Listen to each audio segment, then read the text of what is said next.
All right, welcome to Your Time, Your Money, the show where your time is just as valuable as your money, and we know that. Thank you so much for tuning in today. A little shorter session, but I think two really important concepts to understand. One is called the Rule of 72, and I'm amazed at how many people don't know about this rule or have heard of the Rule of 72, or if they have, they don't really understand it. But the Rule of 72 we're going to get into, and then another rule, which I think is even more important. That's the Rule of 72, 30, 50. So let's jump into those. Once again, it's your time and your money. We're going to get that started today. So Rule of 72. Rule of 72 is basically a mathematical equation to let you know and tell you how long it's going to take to double your money. And this is great when you're trying to estimate out what your retirement value is going to be or what your value of your kid's college fund is going to be at a certain date.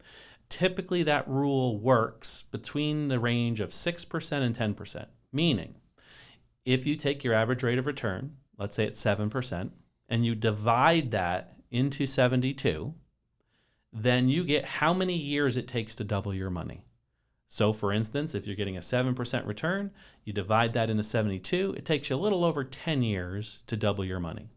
If you're getting a 10% return, you divide that into 72, it takes you about 7.2 years to double your money. And that's very important to know, especially in pre-planning or planning up to a goal, to kind of see how much more money you should put away to get you to the value that you need to get to. So a very simple Rule of 72, it talks about doubling your money.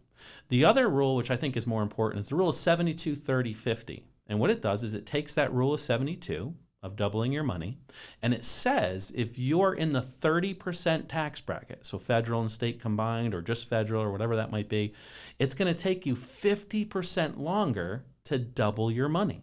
So 72, 30, 50, I think is more important to understand in the retirement world or the world where you have tax deferral, or non-tax deferral. So if you have money growing and you're going to be paying tax on it while it grows, it's going to take you twice as long to double that money than what you think. So you can't really just apply the Rule of 72 in the taxable environment. So if you're earning 7%, it typically takes you 10 years to double your money. But if you're in a 30% tax bracket, it could take you up to 20 years to double that money. So we wanted to bring those two little tidbits to you for an educational standpoint. So now you have a little bit more intellectual conversation when you're chatting around the water cooler or at home at a family event coming up, maybe Thanksgiving or something, and somebody says, oh yeah, I know what the Rule of 72 is. Well, you can say, well, do you know what the Rule of 72, 30, 50 is? Because those are two quick things that'll help you plan out your retirement. Once again, thank you so much for joining us for today's episode. You can reach the Esley Group at 43 British American Boulevard in Latham, New York, 12110. You can reach us at 844-444-YTYM for Your Time, Your Money. Please send in your questions or other things that you want us to run topics on. And as always, it's your time, your money.